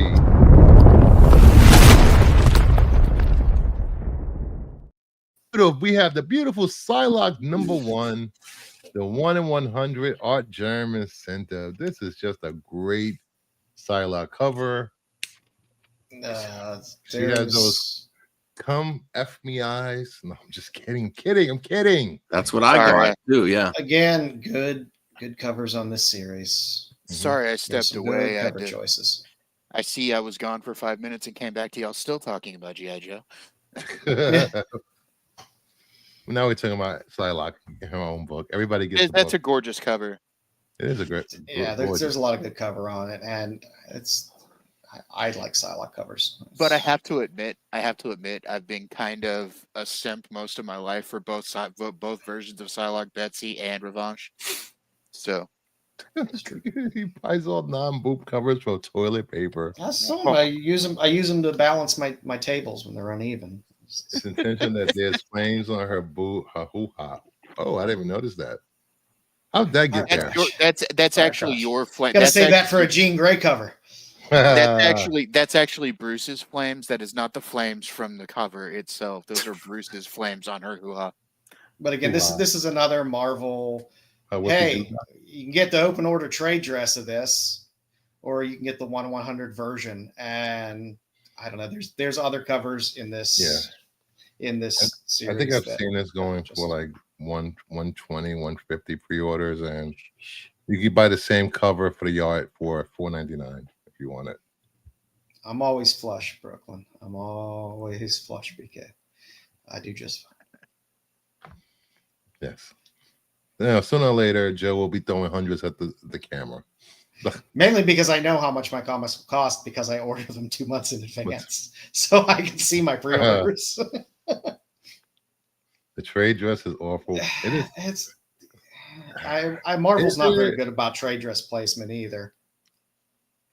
That's why I like. Well, no secret. I love DC covers better than Marvel because it's minimal. The trade dress. I like the cover. It's an Art Germ cover. I can find 7 Art Germ covers that have this very similar pose that look almost exactly the same. Yep. But Psylocke covers sell, and Psylocke covers are great. Isn't there a Campbell? There's a Campbell, isn't there? Campbell for Psylocke number 1? Is it for Psylocke? Or maybe I'm thinking the Wolverine, the Laura Kinney one that's coming later. That's I think it's the Wolverine because there's it is a Tran, Putri, and Nakayama, and there's 9 store exclusives. Yeah, we have a Talavera, Warren Lau, Lozano. Lau is, I like Lau. Sorry. And we have 2. And we have, wait, what? Where'd these come from? I didn't realize Nakayama was also doing a store exclusive for this. Double dipping. Why not? There we go. That's better than that. I would take that over the 1/100. That is a nice cover. This is from 616 Unknown Comics. Nakayama? Is this another Nakayama? Yeah, a store exclusive.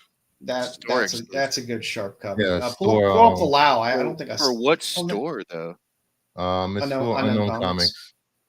It'll be through like 3 different stores. Here we go. Here's the Lau. He does the both. He does the close up. That is my favorite right there. And then you get the pan out of the Lau as well. He'll do a pan out on it. Yeah, I don't know why they do that when this doesn't let you go through an order. Yeah, it doesn't. Okay, that is a good cover right there. I love that cover. Looks AI to me. Does he do photograph art? No, most of his. No. I mean, it's heavy digital, but I mean, I've seen the process. I actually have 2 of the girls in my Discord group do digital art like this, and they are really good at what they do. And then we have, where is it? We have the Lozano. In fact, when I do my comic, they're going to be my artists on it. Which is Lozano is also very nice. There we go. Ooh, that's a good one too. I like how they did the swords in this one. Mm-hmm. With those curved handles. It's a nice variety of covers for this title. I'm happy because none of them feel derivative. None of them are really stinkers in terms of the covers. No, I have really good covers. Pick what you like. It's the A cover. Oh, so they didn't. So they didn't do a trade dress on the Lau for the 1/100. Look at this. Ooh, Virgin, yeah. Oh, I hate when it's not Virgin. It's the stupid. No trade dress. I'm saying they didn't do a trade dress on the Art Germ, the 1/100. I don't think so. Oh yeah, there it is. It's right here. Okay, there it is. Well, hey, the trade dress is finally in a good place on this one, at least. They should have done a vertical trade dress. Yeah, over here, like on the left side, would have been good. Yeah. Yeah. And this is the Tran. Let's just hope the story is actually worth a damn. I don't know. Marvel bores the shit out of me. No Frank Miller cover. We don't get to see what she looks like. Frank Miller. If she was made of squares and rectangles, we don't get to see. No. All right, and the top two. Miller. And the top two covers for this week. Number 2, we have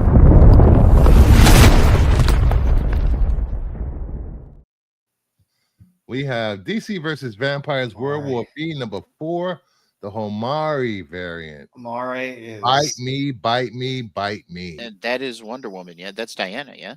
Homari is one of the out of the people they like to go to between like Asawi and Ejikure, lyrics, stuff like that. Homari has been killing it with the covers. And people say DC doesn't do cheesecake.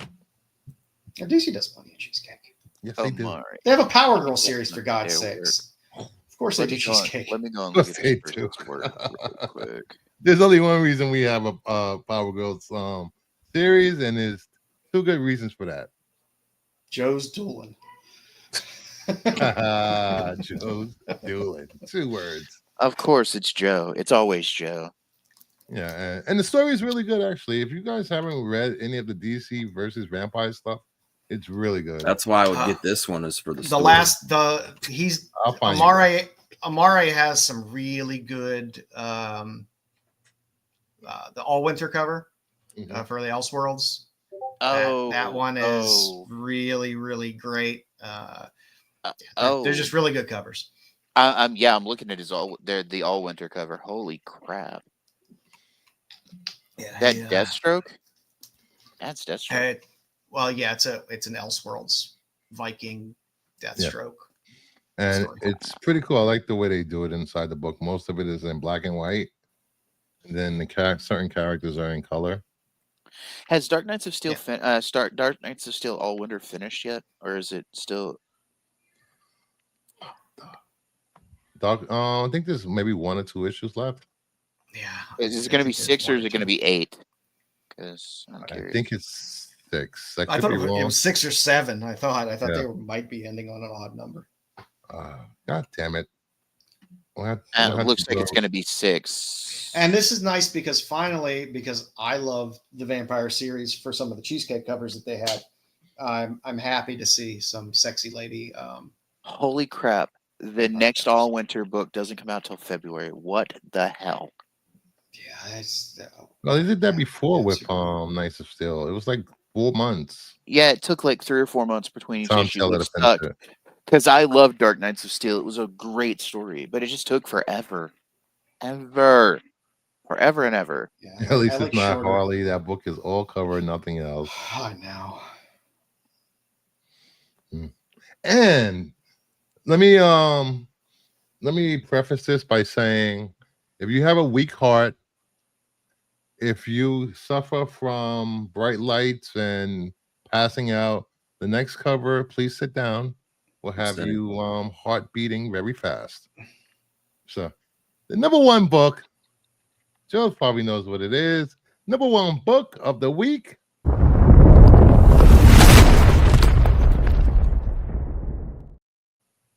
What the hell? Yeah. What the hell happened?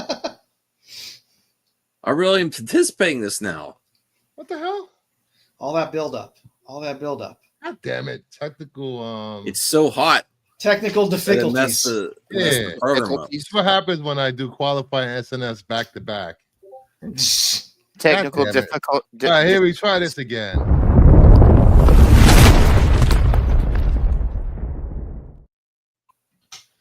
Loading. We have Heat Seekers Combustion number 1. The 1 in 10 Nakayama incentive. That's flaming hot. Not even my favorite cover out of this. I know it's not. It's the only one I can Seekers. It really is. The cover's flaming too. There is a gorgeous Lotte cover on this. There's just a lot of really good covers. Let me see if I can. Wait, yeah, League of Comic Geeks, I think, edits most of this. Combustion. Heat Seekers Combustion. I never heard of this. Again, I will preach the praises of Hard Case Crime. Yeah, I'll cover. All right. Wait a minute. Is it coming up on Comics Geek? Because I'm not getting it, man. All right, here we go. Here we go. Where do I find the covers for this? Here's cover A. Whoa. Oh, there's the Lotte. I love the Lotte cover. Hello. All right, there's. Okay, how is it you're bringing it up, but I'm not? What the hell? All right, that's cover B. This is the photo variant. You always get photo. Yeah. Oh, that's whoa, go back there. That is the cosplayer I follow on X. That's Gracie cosplays. Okay, look, Joe, help me here. That's my favorite. Like, why is this not coming up for me on Comic Geeks? It should just Heat Space Seeker. Not all one word. Oh, it's not all one word. Okay, well that makes sense. She also bakes cakes. I bet she does. Then we have the Lyrics Lee. So is this a secondary series? Did this start with something else? Then we have there's a whole Gun Honey series, and there's the different character for each. Brow. So it doesn't have the black bars when you buy it, right? No. They come in a very nice. I don't have one laying around here. A very nice gray. Well, he uses those bags to clean up.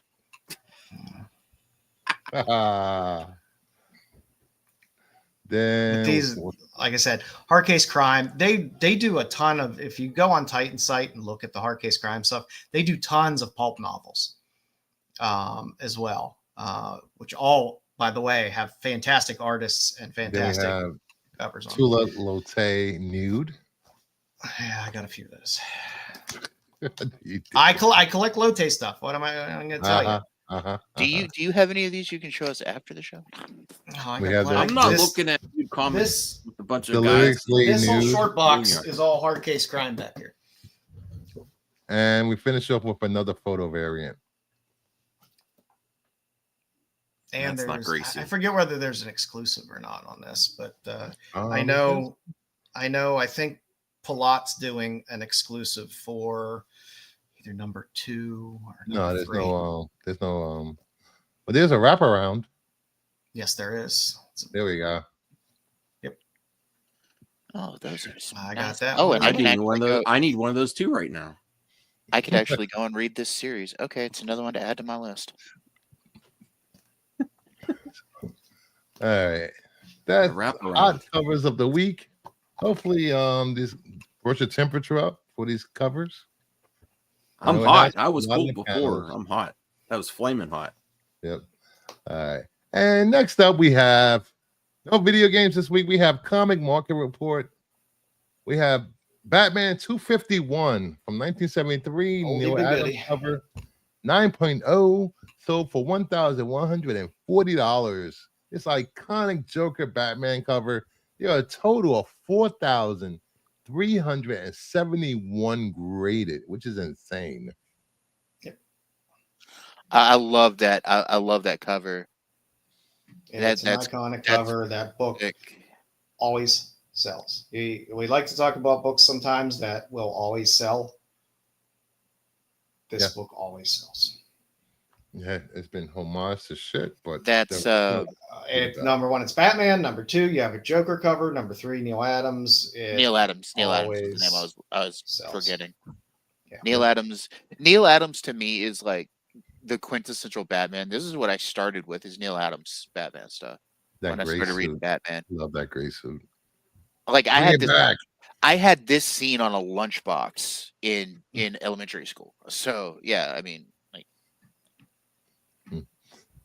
Then we have Werewolf by Night number 32 from 1975. A CGC 9.4 sold for $3,480. The first appearance and origin of Moon Knight.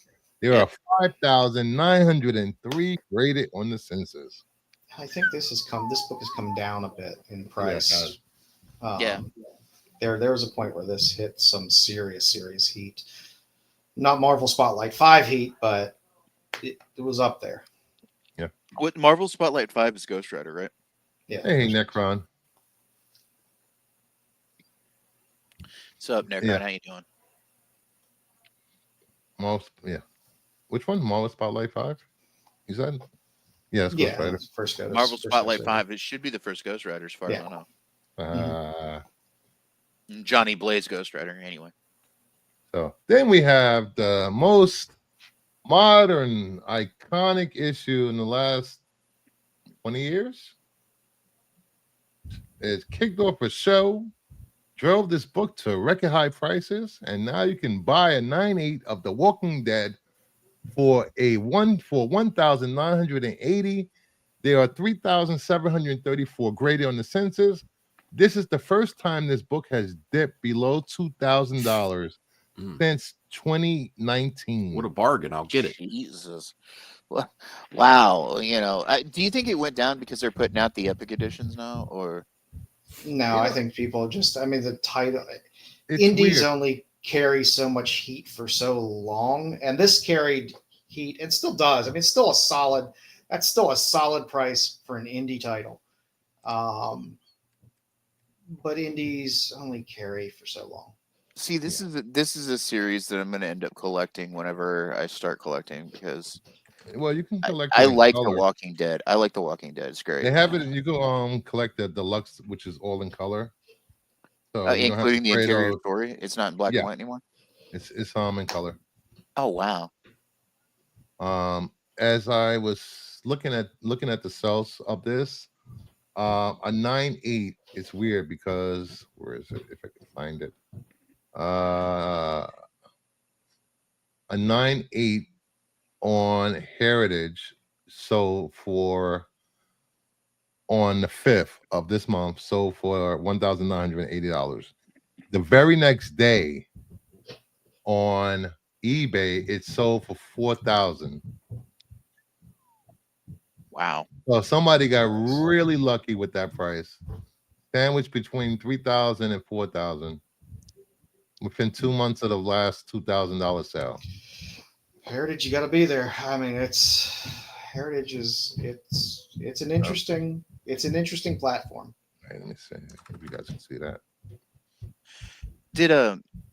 Wow, that's huge. Yeah. And the high for this book was where is it? $4,600 back in that's 2021. That's heat of pandemic money. Yeah. That's stimmy money there. Jeez. I wish they didn't buy food for their kids. They bought this. But I mean, if you look there, and in late September, you had a 9/8 sell for $2,100. So it's not, and even before earlier in September, you had one sell for $2,000. So, yeah, the prices have been fluctuating between $2,000. I don't know who sells that I don't understand people that sell big books at auction on eBay. I just don't understand. They're not the brightest people. I mean, you got to move something. You got to move something, but throw it up at a fixed price, best offer. Well, you have some shenanigans with eBay every once in a while. Yeah, no, with you buyers. definitely do. Oh, this was in good condition when I got it or something. If you can find an 8.0, you can pay $725 for it just to say you own it. I just don't understand how anybody has a 1.5 of this on the census. Yeah, how beat is that book? And missing back cover. 2016. That was when it was sold for $850. Because I mean, I said, I don't really send in my books to grade, but can't you, instead of wanting a book that comes in as qualified or whatever, or purple label or whatever, you get a no grade? Can't you just get the crappy 1.5 for the most part? Oh, there's a picture. Wait, can I say? Oh, there is a picture. Holy crap! There are multiple pictures. Oh, it's ticked the hell. Look at that. Can you see? I don't know if you guys can see that. Yeah, but a 1.5. Don't they usually reject it if it's that? I got golden age that look beat as hell. They can get better than a 1.5. They don't reject books usually unless there's overhang. Like this is faded as hell. I can't even see this cover. What the hell? I don't know whether that's whether that's the picture or the book that's itself. the picture they took. Ugh. I wouldn't have bought. I wouldn't have. That's why I hate eBay. People have fuzzy pictures. Look at this. Because you got fuzzy-brained people on eBay. Look at the spine ticks on this thing. Yeah, it's not good. The top right corner folded, blunted left corner. I can't believe somebody paid $850 for that. That's what's insane to me. Granted, that's way back when. That's crazy. Okay, so they went back and did every issue, well, up to 100 in the deluxe. Okay. 100 is about to be released in this week or next week? Next week. This week. It seems to already be out. I'm looking at it now. Next up, we have Spider-Man #1, the Platinum, the iconic Todd McFarlane series. Todd McFarlane. 9.8 signed. Sold for $4,080. I think the high for this book back in 2019, 2020 was close to $8,000. I had one of those signed by McFarlane. Sold it back in the day, but yeah. I remember back in the day collecting when that book came out and going to cons, and they're just stacks and stacks of the gold cover, the silver cover, every cover under the sun, being like, I want $20 for that. That's ridiculous. I loved that story though. The Torment story was pretty good. Yeah, it was good.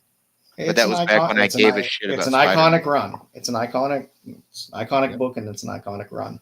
God knows that cover's been homaged 8 million times. Notice it kind of foreshadows a character on the cover there. It says the Legend of the Arachnite. I still I don't know. I still like my Bagley Spider-Man. Oh, here we go. That's just me. The highest known value for this book was back in 2021 was $8,614. Jesus. Signed, I'm sure. Huh? Yeah, it was signed, I'm sure. Yeah. Yeah, definitely. It sold for $7,800 back in June. I love Terry Floyd there. Screw you, Todd McFarlane. Wow, he's got a Todd McFarlane issue. Jesus.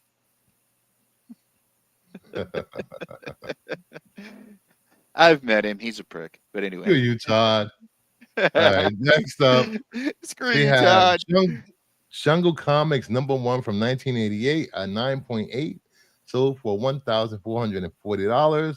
Beautiful Dave Stevens cover. There are only 128 graded total. Here's you a good girl cover, Joe.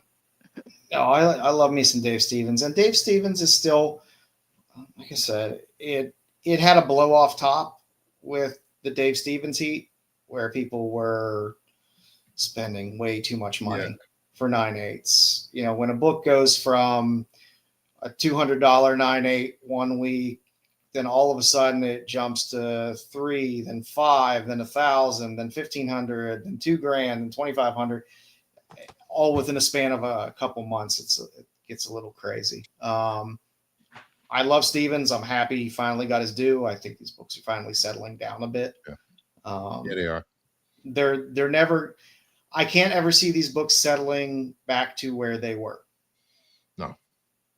The question is, where will they finally kind of settle at and set a floor?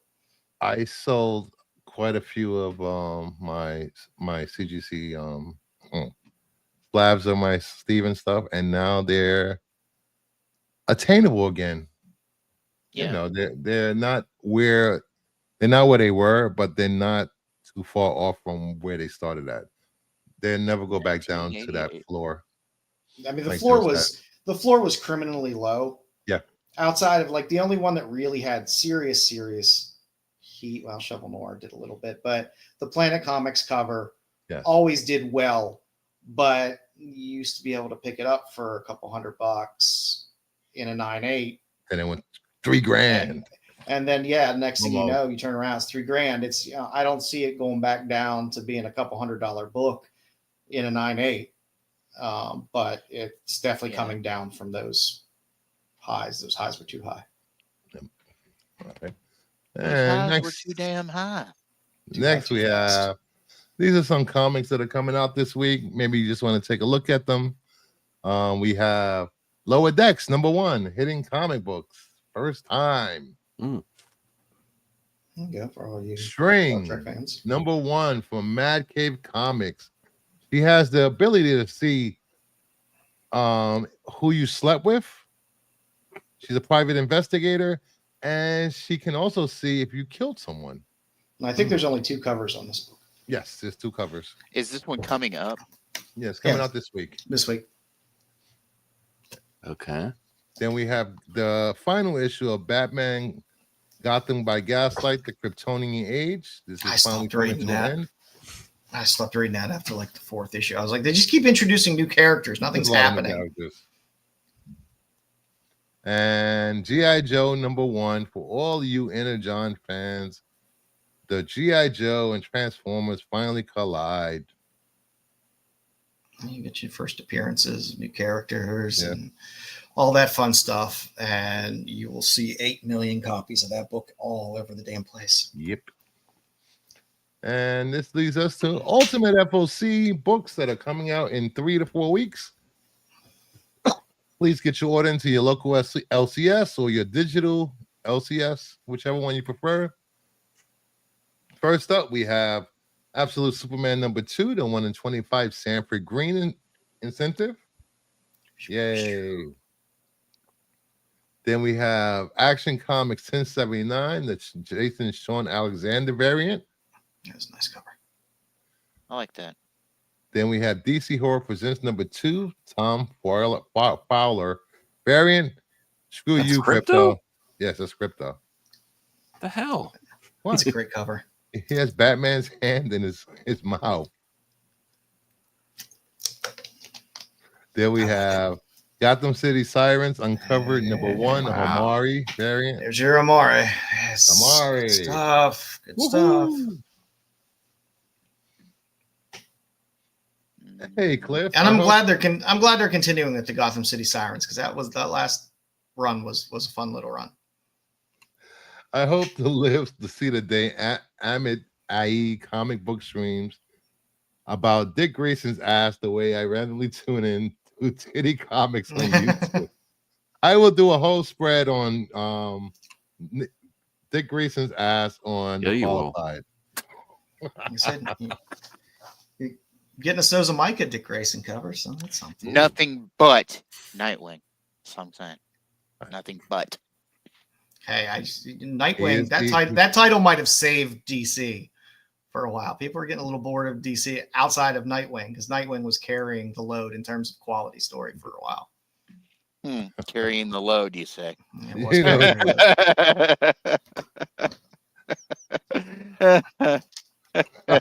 I'll see you a message later, Cliff. Behave. A whole spread? That's just wrong, dude. Behave. If you haven't checked out Cliff on comics, he does a very good comic stream. He even has a segment called Bussy Buster. Is that DC Horror Presents a good book? Yes, I like the stories. Yeah, they're fun. Yeah, I like books I could just pick up and read and not have to necessarily continue for prolonged periods of time. Okay, I'll give it a look-see then. Let me just do this. Let me Oh no, you're doing things back there. Don't do that. I'm doing things. I'm actually sharing my buddy Cliff's stream. You're doing things. Quit it. Quit it. There we go. Quit it. Please sub up to Cliff's on comics. You think I cross the line? There is no line on Cliff Comics. Good man. Next up, we have Poison Ivy 28, the 1 in 50 Jenny Frizen incentive. It's Jenny Poison cover. Creep Show 2024 special holiday, the 1 in 10 Steve Beach incentive. Steve Beach is great. I love Steve Beach covers. Steve Beach does some of the best horror covers around. It's the creature from the crate on the top of the building. It's the creature from the crate. I like it. This is great. I haven't been a huge fan of the Creepshow comic. I like the EC, so the epitaphs and stuff like that. I think those are more You fun. got a sub, Cliff. Tossed you a sub, buddy. Steve Beach covers are always winners. Yeah. I'm not going to let you beach me off, Cliff. You're not going to beach me off at all. No, you guys can watch me beat you off on another channel. Whoa, we're not going to be watching no beach offs, bro. No. That's not how we party here. Yeah, that's how we get super chats. We're going to beat Thank each you other for putting my girl up there. Doll Parts, a lovesick tale, #1, the 1 in 25 Luana Vecchio incentive.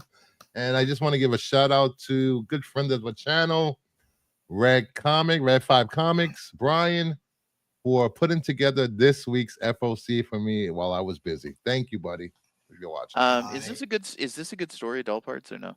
It hasn't started yet. Oh, okay. Well, I mean, you can go back and pick up the trade for Lovesick and read through that, but you have to have a certain love of BDSM to enjoy the series. Okay. Luana Vecchio is absolutely phenomenal.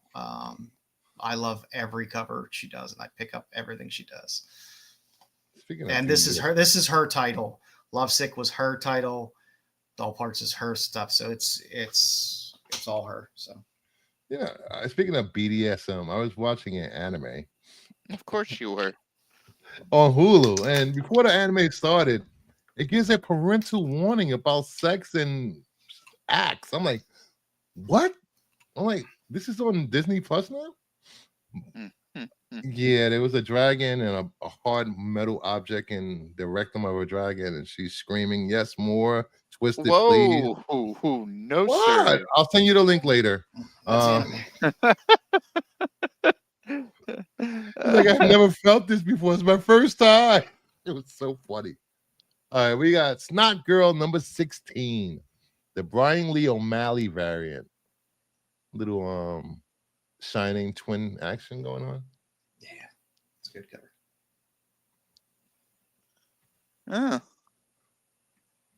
Then we have Transformers 15, the 1 in 100, dusting in foil incentive.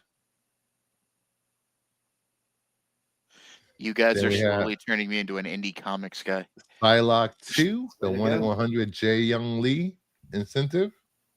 You'll never make money collecting comics and collecting only indies, but you'll have far better reads. Bruce was going to spend corn. He's going to spend corn. Red rum. Red rum. Fairy Tale Team Up, Robin Hood and Red Agent #1. I knew Red 5 put this together because he Sonia Madison. You saw the thumbnail. That's why you knew he put it together. I loved Sonia Madison's work. Team Up. Yeah, there's a lot of story in this book. Fairy Tale Team Up. Okay. Then we have Grim Tales of Terror 2024 Holiday Special. Lamov. Lamov covers are fantastic. I like Lamov covers. Another Zenoscope book, but very nice. Matas, yummy. And the last hot cover is, of course, you know what it is. Red 5 put this list together. Penthouse Comics #6. The cover A, Jeff the Call. I love Penthouse Comics. I stack right here of them. But how many do you have over there? Oh, this is just their most recent issue. I have a rack of a bookshelf almost filled with. So this is #5. That's #6. So I have, I don't know, probably at least 8 copies of each issue so far because of all the different covers, and they normally offer a 1 in 10 and the not safe for work covers and good stuff. And we have a spotlight for FOC. We have the TVA #1, which features the first appearance of Miss Minutes, Doc Clock, and Sir Seconds. Haven't we had Miss Minutes in there before, or have we just had her on covers? I think covers. We just had her on covers. We have cover A by Pepe Larraz. Cover the Elena Casagrande variant, Stormbreakers. All three characters on the. They're still doing Stormbreaker covers? That's interesting. Yeah, they are. Humberto Ramos variant. They normally rebrand that every year or so with a different name for the artists. But then we have a 1 in 25 Carmen Carnero incentive. I like the Ramos variant. And lastly, we have the 1 in 100 Virgin Humberto Ramos incentive. Do I really need a dog? Do I really need a dog clock in Sir Seconds? I don't think so. Home run on that decal. The decal, something 0 was pretty amazing as well. Yes. And we have come to the ending of the show. Please like, share, follow. If you want to follow me on Instagram, it's Kingdom of Nerds _ and on X it's at Brucifer _1. So I want to sincerely thank everyone for taking their time out to hang out with us this Sunday for the other comic book show. And thank you, Callie, for showing up. We love you, Callie. And stop looking at on screen. She's licking her paw. She's licking her paw. She's okay, my God. Good girl. Thank you, Max, for showing up. Thank you, Joe, as usual. Thanks for having me. Thank you, Dave, for being a contrarian douchebag. But we love you. Hey, you know what? I'm good at what I do. Okay. And thank you, all the viewers, for showing up, hanging out. Love you guys. You guys make it worth it coming here every Sunday to bring you some positive, fun times. So take care. I will see you tomorrow night. Read what you like, people. Read what you like. Buy what you like. Hope you hit that like button on the way out. Subscribe if you haven't. And make sure you tip your waitresses because they work hard. And we will see you guys later. Next stream, if you want Max without a shirt, super chat. Yeah. Have a good night.